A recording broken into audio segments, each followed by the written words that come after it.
Bonjour et bienvenue à toutes et à tous dans ce tout premier épisode de Zone Féminine, le podcast qui raconte l'univers des femmes dans le sport. Moi c'est Juline et toi comme moi, nous connaissons que trop bien la panoplie infinie qui existe de clichés et de stéréotypes qui entourent les femmes sportives et ce, peu importe leur niveau ou leur domaine.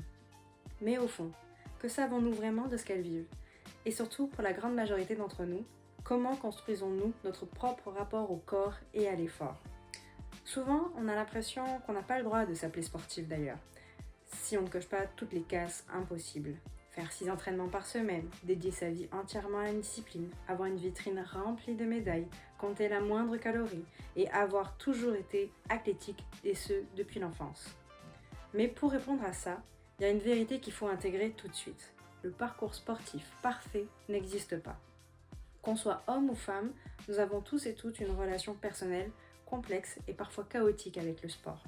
À une grande différence près, les femmes, depuis toujours, n'ont jamais eu le droit à la même place ni à la même reconnaissance que les hommes.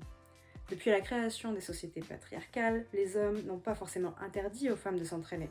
Non. Ils ont été beaucoup plus subtils que ça.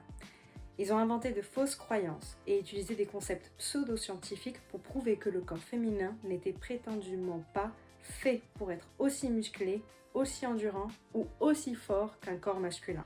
Loin des clichés les plus tenaces, encore adorés par les masculinistes d'aujourd'hui, c'est celui-ci. Le corps d'une femme est fait uniquement pour la maternité. Il doit rester doux, délicat, légèrement tonifié, mais pas plus. Et quand une athlète brise cette règle, elle en paie le prix fort. Prenons l'exemple de Serena Williams. Toute sa carrière, elle a été prise en étau. Avec son physique surpuissant et non conforme aux standards de féminité, elle a subi des vagues de critiques hallucinantes. Elle a souvent raconté à quel point elle a été choquée par l'obsession du public et des médias qui se permettaient de donner leur avis sur son propre corps. Mais Serena est loin d'être la seule. Qu'on soit une créatrice de contenu comme Lena Situation, ou une actrice comme Amy Schumer, ou des stars de la musique comme Lizzo et Ariana Grande, personne n'y échappe. En fait, le corps des femmes ressemble à une sorte de domaine public, une fascination sur laquelle tout le monde se sent légitime de donner son avis, très souvent sous couvert d'une bienveillance toxique. Non, mais le prends pas mal, c'est juste vrai. Ou encore, c'est pas méchant, tu sais, je m'inquiète juste pour ta santé. Combien de fois as-tu entendu des gens, parfois même tes propres proches, te faire des remarques non sollicitées? Ce genre de jugement, de dictats et de normes, j'en ai entendu toute ma vie. À cause de ces idées reçues qui ont pollué mon esprit, je me suis bien trop souvent sous-estimée. J'ai fini par douter de ma force, de ma capacité physique et de ma résistance. Le pire, c'est que la société avait réussi à me faire croire que mon corps de femme, au naturel, était voué à être gras et flasque. Et que ma seule issue n'était que la privation. Manger moins, m'épuiser dans des sports dits de filles, pour m'affiner et me tonifier. Mais laisse-moi te dire un secret. En physiologie sportive, le mot tonifier, ça n'existe pas. Ça a été inventé par le marketing dans les années 80 avec l'aérobic et les haltéroses de 1 kg. Pour s'assurer que les femmes pratiquent du sport sans jamais oser prendre de la masse, ni prendre de la place dans la salle de musculation qui était dédiée pour les hommes à cette époque. Jamais on ne m'a dit à quel point l'anatomie féminine était puissante. Surtout qu'aujourd'hui, la science prouve que les femmes récupèrent musculairement plus vite que les hommes entre 2 efforts, ou qu'elles sont bâties pour la résistance extrême, mais aussi que la force et l'hypertrophie n'étaient pas qu'un monopole masculin. Il est temps de déconstruire tout ça, et on va commencer avec mon corps, qui n'a pas besoin de ressembler à un corps d'homme pour être une machine redoutable, musclée et forte. Il l'est déjà par essence. Mais ne te trompe pas, je me suis pas réveillée un matin avec ce mantra magique en tête. Avant d'arriver à cette conclusion, je suis passée par des dizaines d'étapes, des brouillons, des échecs, des remises en question. Car, comme je te l'ai dit il y a quelques minutes, le parcours d'une athlète n'est jamais une ligne droite. Le mien, encore moins. Pendant très longtemps, j'ai gobé toutes les idées de cet univers sexiste, comme je t'ai dit. Et autour de moi, c'était le désert. Je n'avais aucun modèle. Personne dans mon entourage qui prenait un tant soit peu soin de sa santé corporelle comme de sa santé mentale.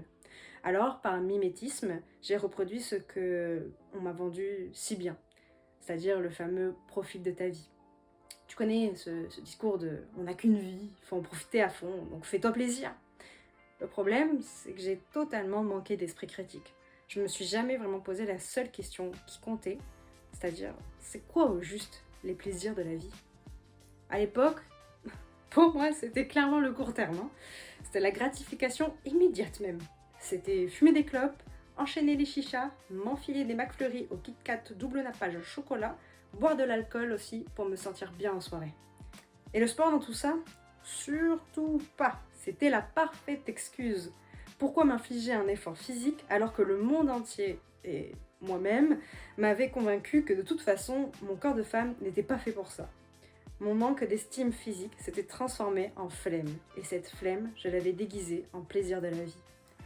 Pourtant, pour me donner bonne conscience, je partais bien à la salle de sport. Mais attention, pas dans le but de me muscler, hein. C'était juste pour compenser, pour m'autoriser à manger et à boire tout ce que je voulais à côté. Mais à un moment donné, ça ne suffit plus. Mon corps a commencé à me le faire payer.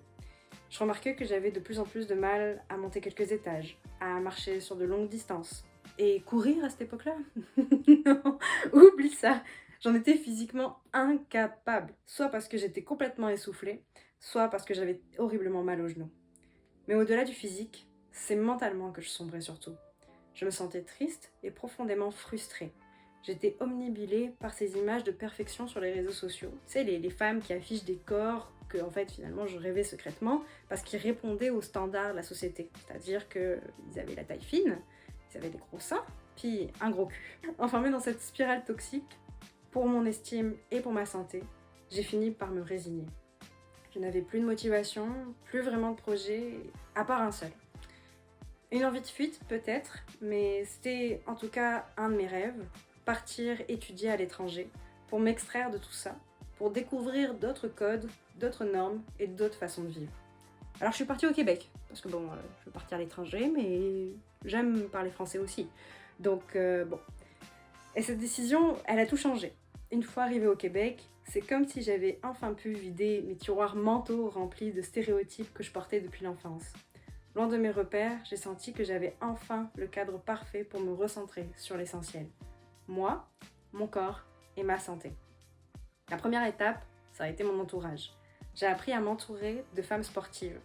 Mes colocs, par exemple, allaient courir régulièrement. Elles faisaient attention à ne pas manger trop de produits ultra transformés. Et surtout, elles m'ont encouragée avec bienveillance à faire de même. C'est grâce à elles que j'ai eu le déclic pour prendre soin de mon corps et notamment pour arrêter la cigarette et la chicha. Et puis, côté assiette, il y a eu une vraie prise de conscience.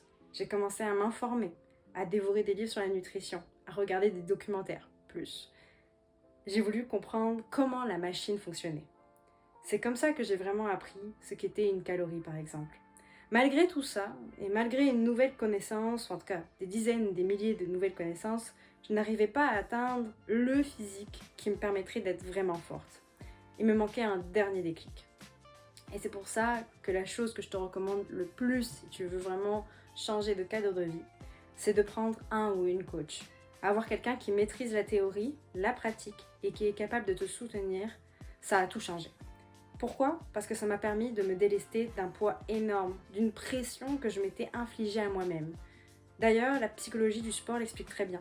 Quand on gère tout soi-même, on subit ce qu'on appelle la fatigue décisionnelle et la charge mentale de l'auto-évaluation. On doute de tout, on se compare, on se juge beaucoup trop durement. Déléguer à un professionnel comme Marine, ça a été le meilleur moyen de faire taire cette petite voix toxique dans ma tête. Son regard extérieur, neutre et objectif, m'a littéralement libérée émotionnellement.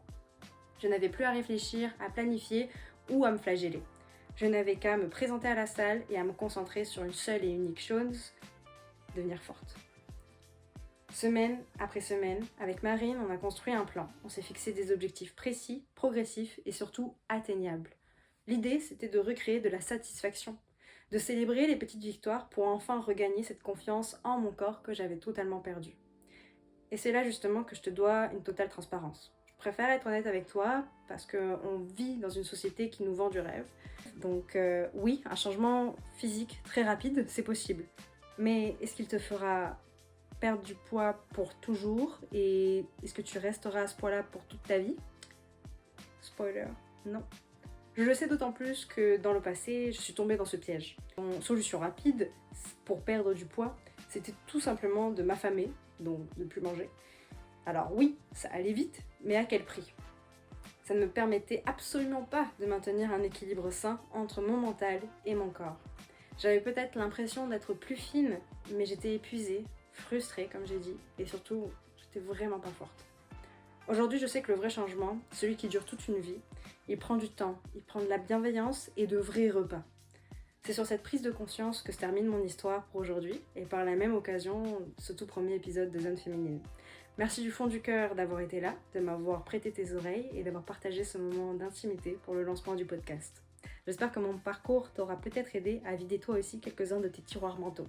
Et justement, si on commençait à égratigner les clichés d'aujourd'hui, attends de voir ce que je te réserve pour la suite. Dans le prochain épisode, je ne serai plus seule au micro. Nous allons plonger dans le parcours fascinant d'Eve, qui est bodybuildeuse professionnelle. Son sport, d'ailleurs, est souvent au cœur de toutes les critiques et incompréhensions quand on est une femme. Et avec elle, nous allons parler d'un sujet qui me tient particulièrement à cœur. S'affranchir des normes et sculpter sa propre définition de la féminité. Tu vas voir, son témoignage est d'une puissance incroyable. Alors, si cet épisode t'a plu, n'hésite pas à t'abonner, puis à laisser un petit commentaire, parce que ça va m'aider énormément à faire grandir le podcast. Et d'ailleurs, si tu as envie de réagir vraiment directement avec moi au sujet de ce podcast-là, rejoins-moi sur Instagram à juline.michel. Prends grand soin de toi, de ton corps et de ta force. C'était Juline au micro et on se dit à très vite dans Zone Féminine.